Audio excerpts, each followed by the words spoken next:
live chat with our teachers, and quite a few of our teachers are here joining us today to actually share a little bit about their classroom experience.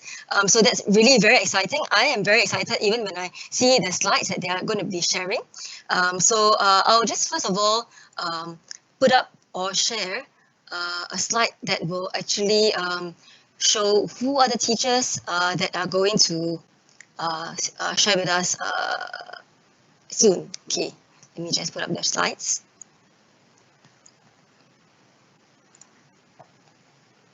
Okay, so I think on the screen you see that we have 5 teachers here with us.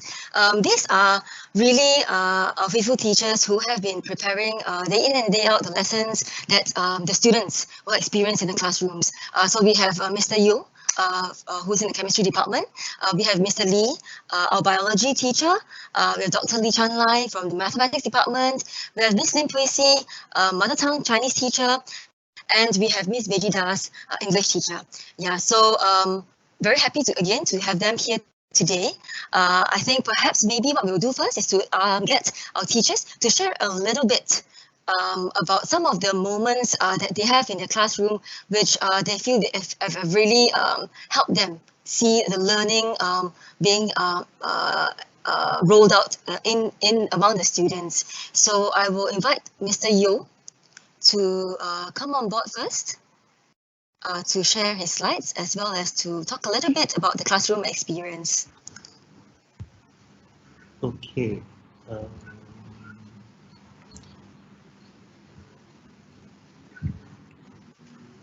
Okay, hi, Mr. Right. Yo. Are you able to see my slide? Yes, but it's not on full. Yeah, okay. Now can? Yes. Right. Yeah, now okay, can. Thank you. Yeah. Okay. Very good afternoon to everyone. Okay, I'm the chemistry teacher. So today I'll be sharing with you on the foundations in chemistry.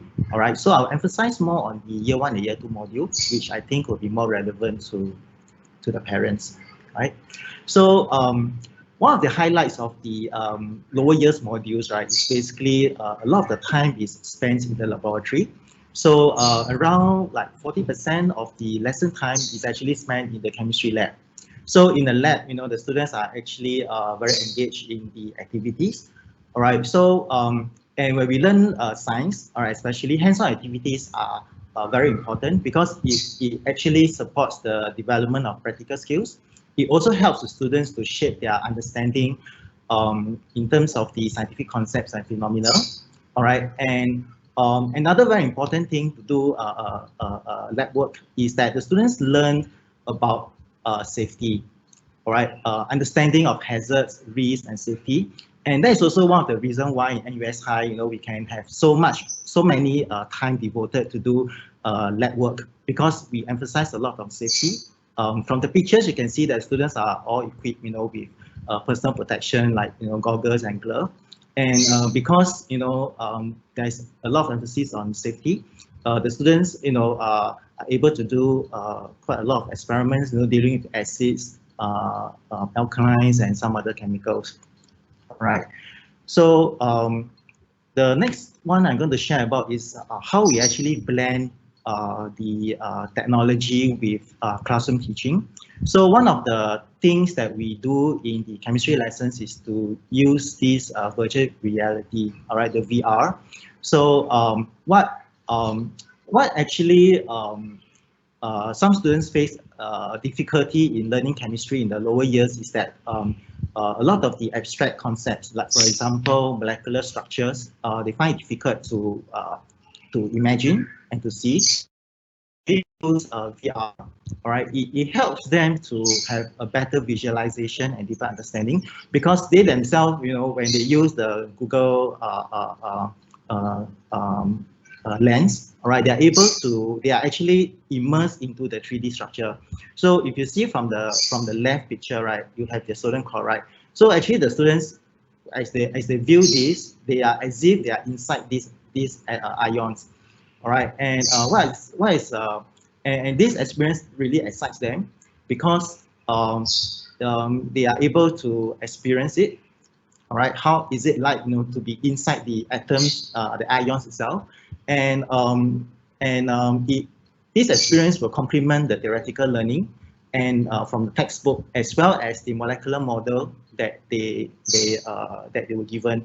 So all this in terms of in terms of the technology, theoretical lessons as well as molecular model comes together and complements their learning. So it helps them to have a better understanding of concepts, right? And the last slide that I'm going to share with you is about how we engage active learning in the classroom. All right, so in the photo that you see over here in this slide, this was taken for one of the lesson, particularly on the topic of the preparation of salts. So every group was challenged with a set of proposed problems, basically a proposed method to prepare the compound. All right, and they are required to extract relevant information from different sources of data and critique the proposed method.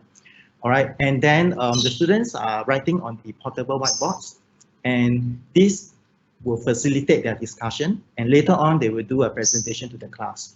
All right, and every classroom actually have this set of portable whiteboards for basically to support our teaching and learning, right? So I hope you have a clearer idea of how the chemistry lesson experience is like. Okay, and then yeah, okay, thank you very much. Yeah. Thanks, Don. I think that really resonates with what the alumni just shared about the fact that I think in the classroom it's not just content, but other skills like collaborative skills, etc., are really are taught through the pedagogy that you're employing. Yeah. Right. I'm going to get Miss Lim Puisi to share next. If Puisi, are you ready? Yeah. So Puisi is from the Mother Tongue Department. She teaches Chinese. She is a very well loved teacher.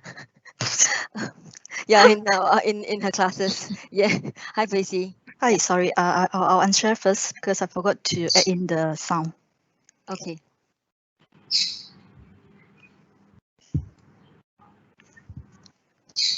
Yeah, so I think inviting Puisi to come also gives us a bit more insights. I think there are a lot of questions on mother tongue from yes, the teachers, yes, from the parents and teachers, yeah. So yeah, I mean, okay. I think it'd be interesting to get sure. Okay, mother tongue teacher to come aboard. Yeah. Okay. Besides talking about mother tongue, as before that, maybe I'll share with you because as a role, I'm also a mentor. So as a mentor, I journey with my students in terms of I'll see them at their best, but I also see them at their lowest points and all that. But at the end of the day, when you see them on the stage, be it during convocation or whatsoever, they're happy with their learning and all that, I feel very proud of them. So in words wise, I cannot encompass the things that are happening on the ground level. But let me show you this video, all right? You can have an idea about, as a mentor, from what I see about my students.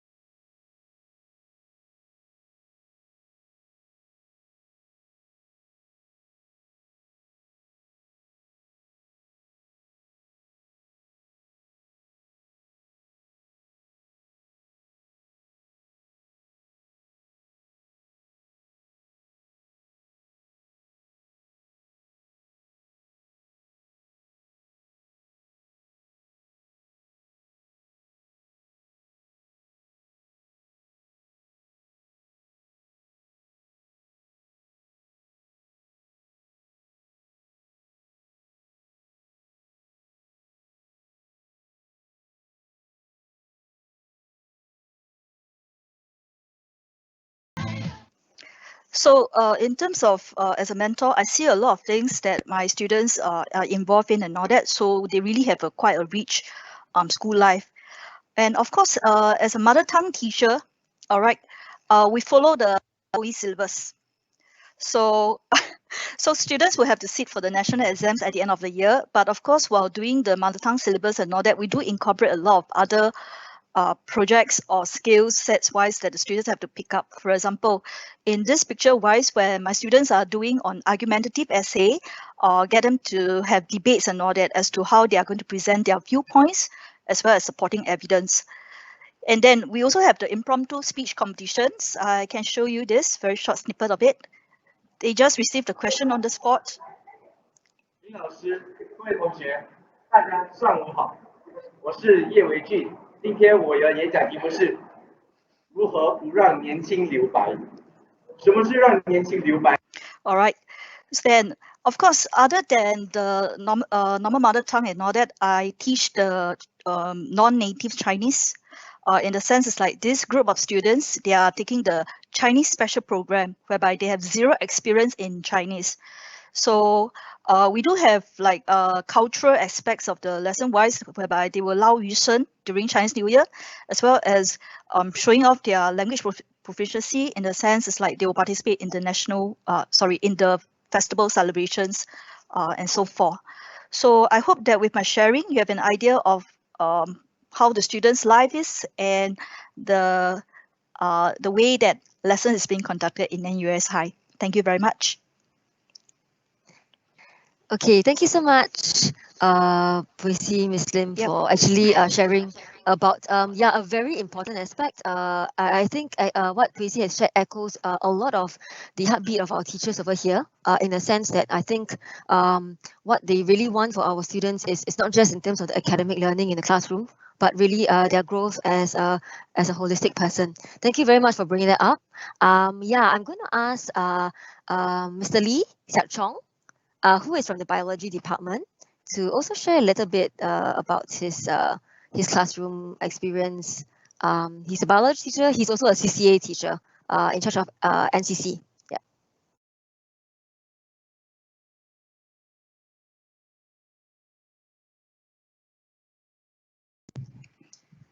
Okay, I'm trying to get my PowerPoint slide. Just hold on for a moment.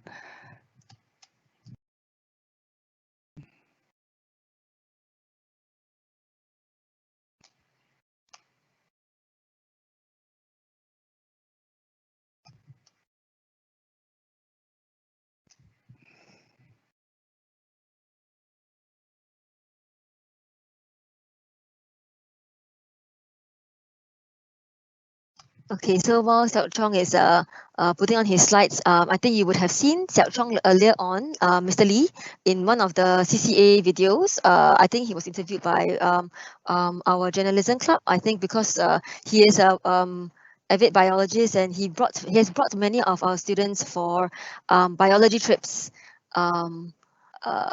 Singapore as well as overseas when they could, right? So yes. Are you Okay, able okay. to? At last, Okay. I found my slide. Okay, good. Okay, great. All right. Yeah. Okay, can all of you see my slide? Yes. Yeah. Okay. Thank you. Yeah. Welcome to the session. Yeah. First of all, I'm Siak Cheong. Student address me Mr. Lee. Just call me Siak Cheong or Cheong will do. I'm a bio teacher and NCC teacher officer. Now, as a bio teacher, this is one of the most memorable moments in my NUS overseas field trip experience. So the Christmas Island field trip to study the ecology and annual red crab migration. So on the photos are two of our ex-students, okay, Jin Qi and Sean, who did a documentation of this sighting. Okay, now, so these are the bright red crabs. They are live, not the cooked chili crab that we are familiar with. In fact, Brandon, the students on the extreme right, okay, now who was in the live chat this morning also shared a photo of this trip. And Jonathan, our alumni, so just now, I think during the chat, he also shared, okay, something about the field trip. Now, in fact, this field trip have left many deep impression to many of the alumni. And just now, I think through the sharing, many students share about this field trip experience. Now, the red crab actually flooded the whole stretch of road that the traffic have to be directed elsewhere. So these photos show students documenting this unusual sight along the road of Christmas Island. Now, this is another field trip in Pulau Tioma in Western Malaysia. All right, now, so what you're seeing is the student doing a ribbon soil test to estimate the amount of sand, silt, and clay in the soil, which is a quick way to determine the soil structure and texture. So how does this work? The clay is more sticky.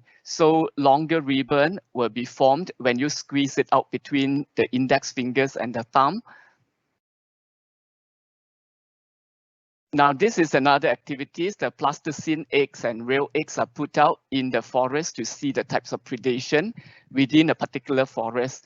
So from the markings on the plasticines, you can deduce the commonest predation. So these are some of the experiments we did in ecology field trips, okay, including some of the recent St. John's Island trip as well. But because we have so many activities, so some of these activities have been modified over the years.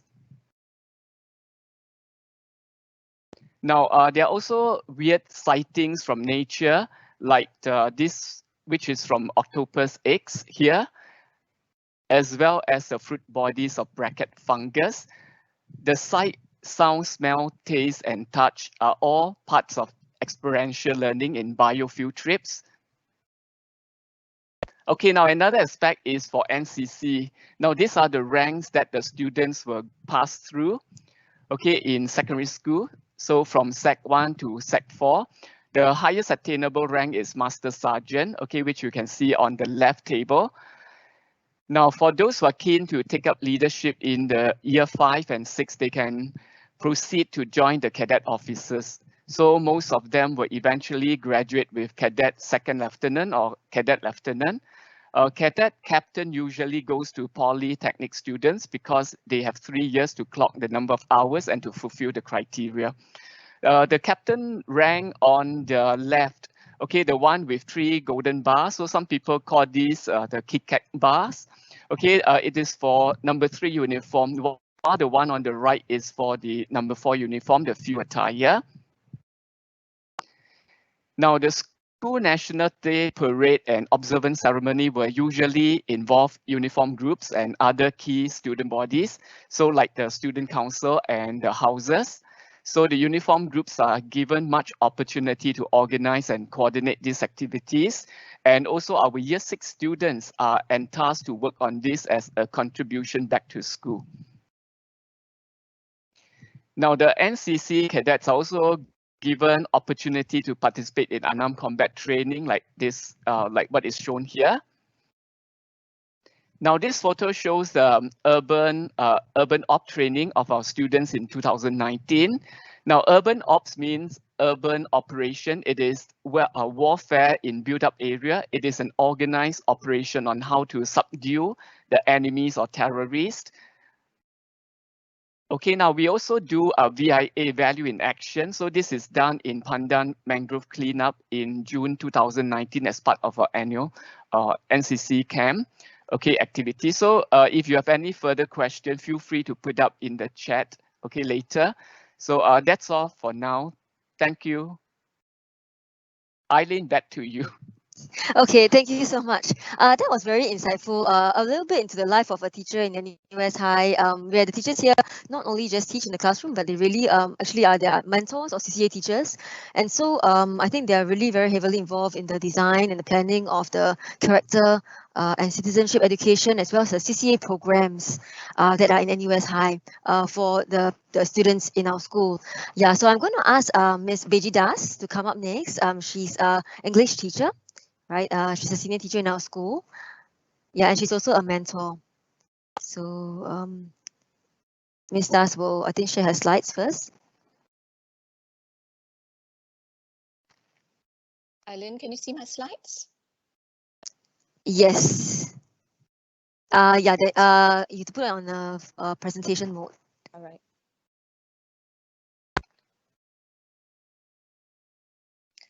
Okay. Good afternoon, everyone. So as mentioned by Eileen, I teach English to the senior high students. I've been teaching for about 20 years now, but basically the last 10 have been with NUS High. Before I go on to tell you about the English curriculum here, the question, I'm often asked at the previous open houses is this, since the NUS High student does not really sit for the O-levels or for the general paper, their concern is, will they be then equipped with similar skills? And the answer to that basically is that at NUS High, we really peg the essential skills of writing to the O and the A-level curriculum, but we go beyond that. And what I mean by that is that the heart of English teaching at NUS High, we want our students to become effective communicators and critical thinkers. So the ongoing pandemic, it truly underscores the importance of communication in the world today. Leaders of organizations and countries who are able to effectively communicate their ideas to their people are the ones who not only command their respect, okay, but they are the ones who are able to persuade people to make socially responsible decisions. One fine example we saw last year of this was when the pandemic started. We saw the German Chancellor, a scientist herself, who was lauded worldwide for her ability to convey very complex science ideas to the layman. So she was able to convey the science behind the virus to the people. She didn't dumb down science, okay? And this is exactly what we want our students to achieve. So apart from being trained in math and science knowledge, we want them to be able to convey such jargon to the common man. And the English department is really committed to achieving this. And we mainly achieve this through the assessments that we set for our students. So apart from the pen and paper assessments, which hone the writing skills, our alternative assessments really develop their oracy, their critical and creative thinking skills. And because these assessments involve our students to work in group, our students also pick up very invaluable collaboration skills. So what are some of these alternative assessments, you may ask?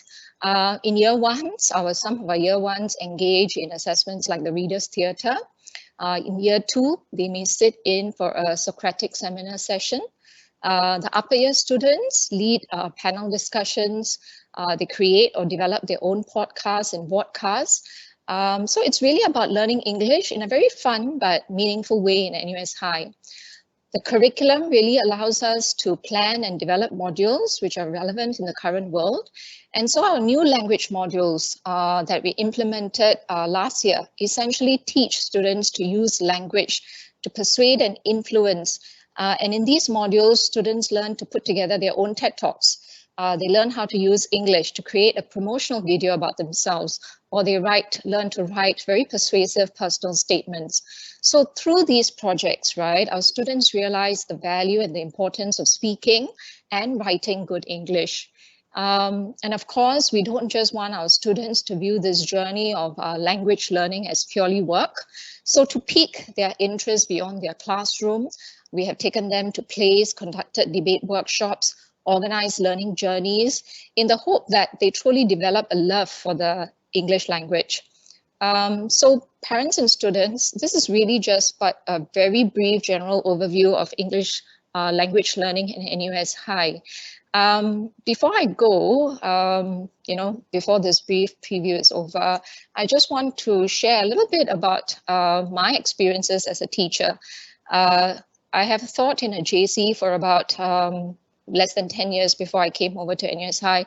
And I think beyond just learning how to hone their writing skills, what is important is that students are given the skills which are essential for the 21st century. And these are some of the skills that we aim to develop. And the English department is committed to this. So learning to speak well, I think, is one of the core skills. And this is what the English department really tries to train to establish in our students. So that is a very brief preview of the English language curriculum here. Thank you. Okay, thank you so much, Ms. Das.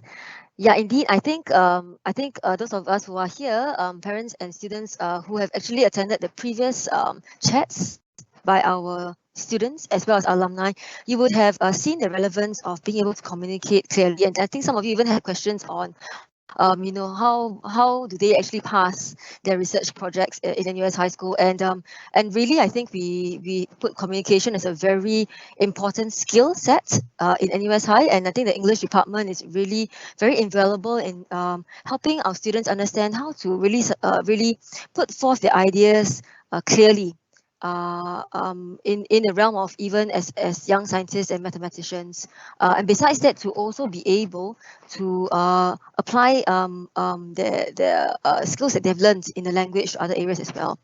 Yeah, so thank you, Ms. Das, for that. Okay, I'm going to ask our last teacher here to come on board, Dr. Lee, who is our math teacher. We also see him every month in the email whenever he emails us about the math problem or math challenge of the, is it month or week? Sorry.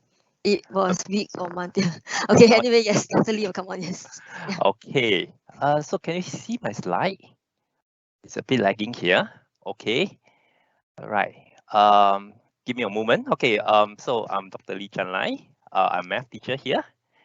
Okay, sorry, Dr. Lee, I think you need to put it on presentation mode. Okay, give me a moment. Okay. Okay, is better? Yeah. All right. Yes. Okay, so this is me, right? So I'm a math teacher. Usually I teach year 5, 6, the calculus and also the honors modules like graph theory. Beside that, I'm also one of the math Olympiad trainer for IMSO, IMC, and also our own house, NUS High School student from year 1 to year 3. Beside that, I also conduct some research for the SMPF and SSEF. And like what Eileen said, I also conduct this math problem of the week. Okay, since 2019. Yeah, all right. So, I believe that most of you are interested to know more about year 1, 2. So this is something that I will let the students see. Okay, so on the left-hand side, you see that this is some common mistakes from some primary school kids. So the calculation is indeed wrong, but we can always ask, is it possible for some value of ABCD that make it correct? That's one question. And the other question is that from some observation, you see that the wrong answer, for example, the first one, 3/7, is actually in between the two fractions that you have previously, and is so for the second example. So from this observation, then we will see that, hey, is this true for all the cases?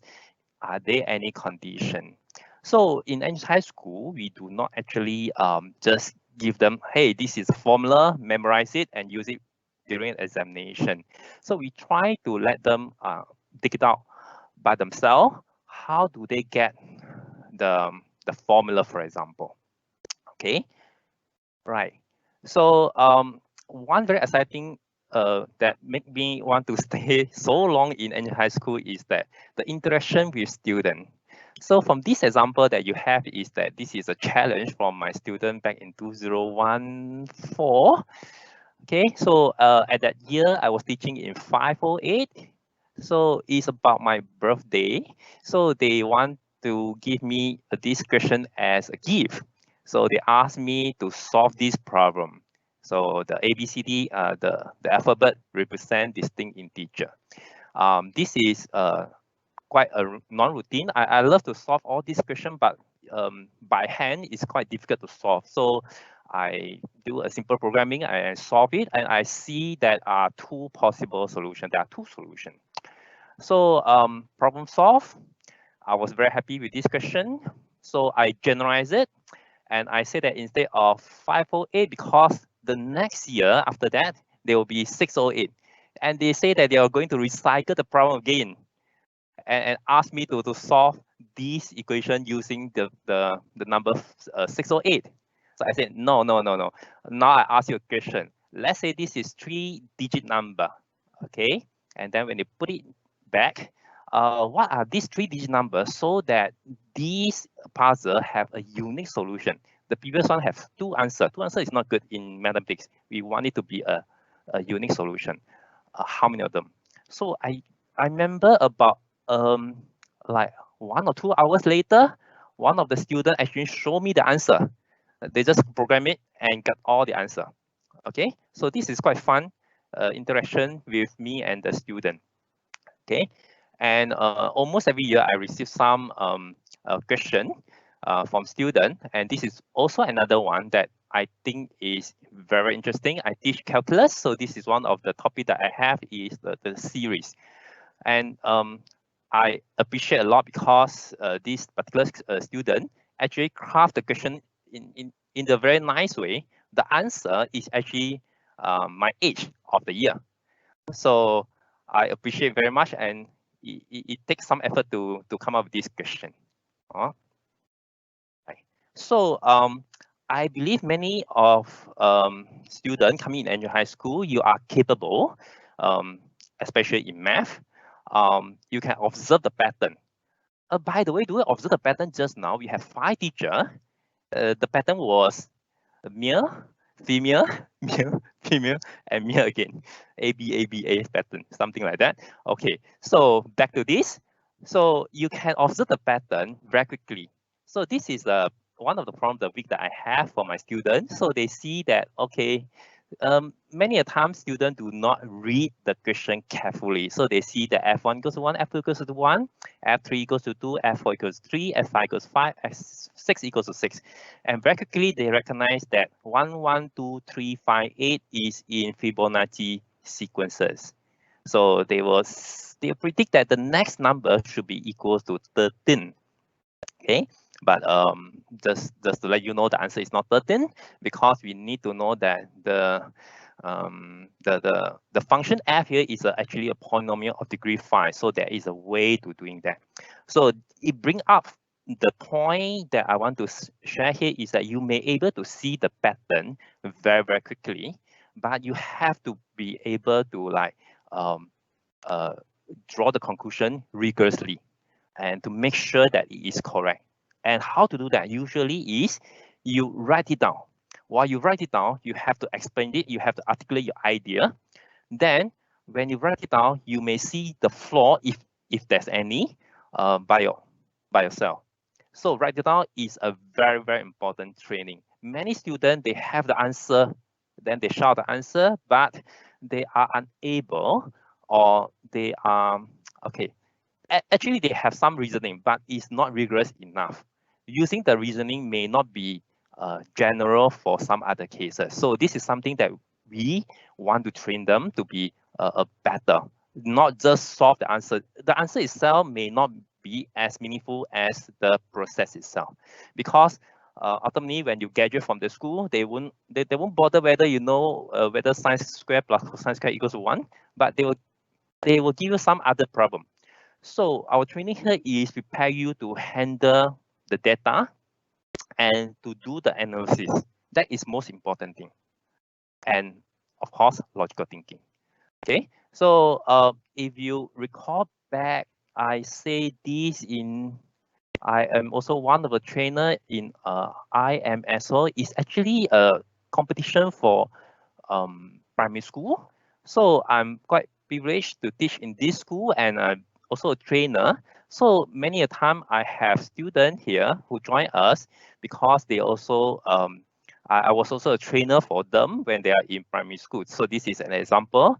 Timothy and King Hen, who graduated last year, they actually take part in the IMSO when they were in P5. And actually, there's another competition in Korea, KIMC, in 2014, if I'm not mistaken. So I brought them to Korea for the competition.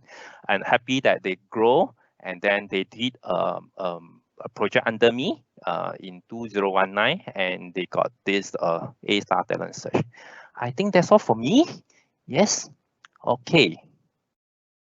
Okay, thank you so much. Thank you so much, Dr. Lee. Yeah, I think many students in the group in the listening on were listening very attentively to your question. Maybe as one of the lead questions to next year's NMOS or something like that. I think that is what's coming up in their minds as they listen to you talking about your math problem, right? But I think scrolling out to a big picture, yes, indeed, I think what you said about us looking out really for critical thinking skills when we are actually looking at analyzing at problems, be it math or science, is something which is very important to the teachers as we actually execute our curriculum in the classes. Not just that, I think what you have said also agree with the alumni when they talk about the culture in NUS High, especially when you shared about the problem that you surfaced to your year 5 class, and then after that they actually came back with again another challenge for year 6 that I think they're really passionate about the subject, really not just to cope with the exams. Yeah, so I think that's one very outstanding culture that's present in NUS High School, that stays with the students even as they leave the school. Yeah, so I think yeah, the teachers have gone through one round of really talking about their classroom experience, and beyond that, really how they mentor the students as form teachers as well as CCA teachers.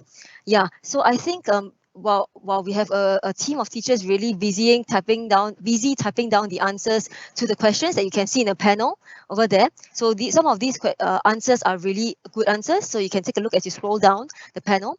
And in the meantime, I will also be asking some questions to the teachers over here, right? So I think really one important difference that we have been emphasizing, even in the principal's presentation that we put on YouTube, is that really we do not have the national exams at the end of the 6 years or 4 years.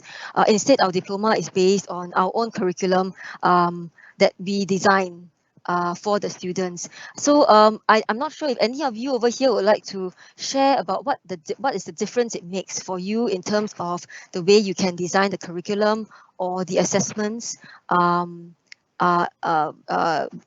having a different endpoint, as in not having the national exams to gun for, in a sense. Yeah, any of the lower year teachers, maybe I'm not sure whether Mr. Donyo has anything to share about the flexibility that you have, or how are you able to actually design the experience in the classroom? Okay, I will answer that. Okay, probably I can compare my experience from my in my previous school when my school has the O-level exam versus now in NUS High when there's no national exams that the students need to take. One very big difference that for teachers would be our flexibility in terms of able to design the curriculum that suits the profile of the students. So in NUS High, the students come in with their strengths mainly in math and science, and the curriculum would need to be able to challenge them to basically meet their level of capability. All right. So that is something which I feel is an advantage, right? For the students, I would say one major or the biggest advantage that they have is that they are not assessed by one single exam. So if they were to take a national exam, the O levels, then whatever scores that they get or results in the O level in that one single sitting actually determines so-called their next step in the education, right? But in NUS High, it is cumulative. All right, so every their grades that they get for each module actually accumulates for them all the way until they graduate in the year 6. Yeah, that's all I have. Okay, thank you so much, Dawn. Yeah, I think maybe the next question that we want to address, which I think a lot of parents have been and students have been concerned about in the other panels, as well as this panel, would be how is there a support system to be able to actually help the students adjust when they come into the school, and as well as understanding that this school has a rigorous curriculum. What's the support system like from the teacher's perspective in terms of helping them to adjust, and if they feel stressed at certain points along the way? Maybe I will put this to one of our mentors. Maybe I can ask Ms. Lim, if you're able to, if you're around, Ms. Lim Puisi. Or else, okay, maybe I will ask Ms. Das. I think Ms. Das herself is as well a mentor. In NUS High, we call form teachers mentors as well. So yeah, Ms. Das, would you like to share a little bit about as teachers we support the students in their educational journey in terms of well-being? Yeah. Okay, mine, I've been a mentor ever since I've been here, but I mentor the upper year students. So mentoring here is quite a unique experience because of the fact that, you know, the teacher-student ratio is manageable as compared to some of the mainstream schools, which means that we have more interaction time with the students. But apart from that, I think what I find quite charming about this school is that the students themselves form little groups of peer support system. And that allows the students to help one another. For the mentors, it means that when I have my mentoring one-to-one session with the students, it also means that I have the ability to find out a little bit more about my students, also by talking to the small network systems that they are, you know, quite connected to. I think that makes it special. Additionally, I think because, again, of the small cohort size, the subject teachers in the school also know the cohort very well. And this really helps. So as a mentor, sometimes I get a lot of support from my subject teachers, and they alert me to certain issues which about my own mentees that I'm unaware of. And I think that is quite unique about this school that I don't see perhaps in maybe other schools. Yep. Thanks, Helen.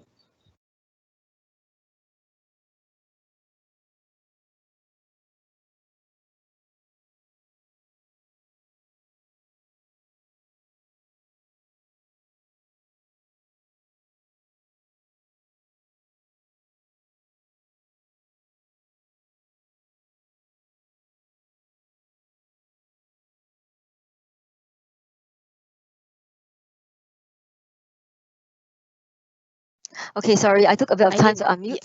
There was a bit of lag, but lagging, okay, yeah. yeah, I think Puisi is online now. I see her. Yeah, so Puisi, Miss Lim, Puisi actually is a lower year teacher. So do you have anything else to add? I think maybe the concern over here as well is joining in the lower years.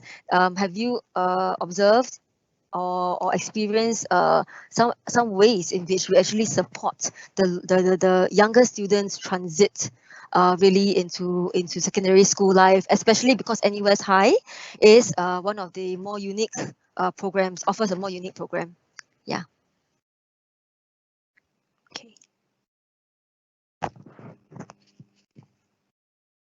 Okay, in terms of the support, as a lower year mentor wise, we work quite closely with the parents to support the students, especially during the transition year from primary school to year one. So in year one, we do have the parents, we do meet up with the parents, we engage the parents, so the students will come up with activities and we'll invite the parents over to our school to understand more and also to see the interaction between the parents and the child. All right, so there's also one-to-one mentoring session whereby the lower years, they will have extra half an hour more, whereby we will talk with our students in terms of the reason as to why they come into this school. It cannot be just purely for the math and science. So we do encourage our students to explore what are the opportunities in the school and all that. We provide them with a lot of situations, like from a lot of opportunities in the sense it's like, what should they explore in terms of the CCA wise? What should they look up for in terms of the enrichments or even electives wise and all that? What can they do and all that? But of course, the best, the first thing is when the students come into our school wise, I mean, the attitude should be there, the learning depositions and all that, in terms of they should be able to, I'm not saying that they have to be very independent right away, but they should learn, all right, to speak up and raise their concerns. So a lot of things wise, we try to expose them to more on what is going on in the school. In terms of the academic support, that is one. Second, we also work very closely with the subject teachers to understand what will be some of the concerns or challenges that the students face or even the subject teachers face in terms of having lessons in the class and all that, and we work around that area. So we also work very closely with the parents to understand, all right, in terms of the expectations. So in lower years, there's a lot of managing expectations in that sense. So yeah, this is the kind of support that as a lower year teacher we do give to our students as well as to our parents as yeah. I hope that answered the question. Okay, yeah, that was really very comprehensive answer, and I think it gives the parents a very good background into the thinking that the teachers also have really in trying to partner with the parents. And I think you will see from the way Puisi has already described that there really needs to be a partnership between the parents and the teachers. We really meet the parents quite a bit for students that need more support, and we try and really make the 6-year journey something which is meaningful for each of the students that we have under our wing. Yeah, so yeah, I think we already are approaching, I think, the end of the time that we have for the teacher panel. Yeah, and I think we also don't want to keep our teachers here too long because I think they will want to enjoy the rest of their weekend. There were very good questions that were asked, I think, in the panel. Once again, take a look at the Q&A questions, and I think a lot of good answers have been typed in meticulously by our teachers as well. There are one or two questions with regards to the DSA application itself. So to do this, I want to refer this back to the school leaders chat, which took place earlier on this afternoon as well as in the morning. The details for DSA application are really on our website, so you can refer to that. On top of that, I will actually later on put down the email address, which you can actually also refer to if you have still other critical questions that you need to ask with regards to, like for example, DSA portfolio, etc., etc. But do take note that for application to NUS, it really is 100% DSA at the moment. If you really are interested and you think that this is one of the schools that you really want to consider seriously, please apply by DSA. Do not wait for the PSLE results to come up, because if our places are filled by DSA, we will not open up any more places by the end of the year. Okay, and details of portfolio and uploading, etc., is on our website, but the DSA portal is the same DSA portal that MOE uses. Okay, so thank you everyone for coming on.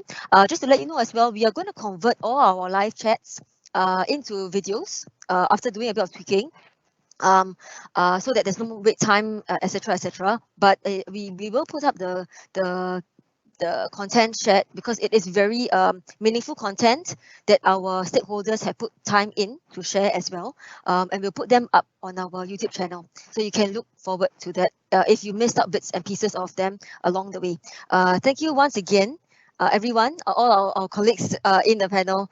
Thank you very much for your time today. Yeah, thank you.